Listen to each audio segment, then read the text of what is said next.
சரி, அந்த பன்னி உண்டியில் உடைச்சு காசு எடுத்துடலாமா? ஏன் புரியல? பாவமா? பன்னி பாவமா? ஐயோ, பன்னி உடஞ்சி போயிடுமா? அதுக்கு என்ன சார் பண்றது? பன்னியை உடைச்சதுல காசு எடுக்க முடியும்.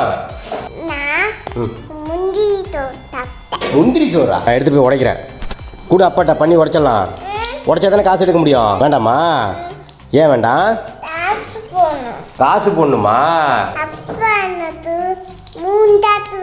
உண்டி யார் வாங்கி கொடுத்தா? அப்பா பேர் என்ன?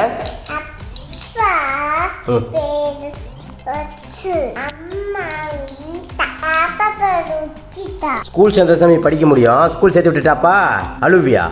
ஓ, தனியாக விட்டு அழுவியா? போனால் தான் நல்லா படிச்சு பெரிய ஆக முடியும். இன்னும் 6 மாதம் தான் ஸ்கூல் சேர்க்கறதுக்கு உனக்கு டைம் இருக்கு. 6 மாதத்துல அப்போ உனக்கு ஸ்கூல் சேர்த்து விட்டுருவேன். சரியா? சேர்த்து விட்டுருவேன் நான். காய்ச்சல் மொத்தம்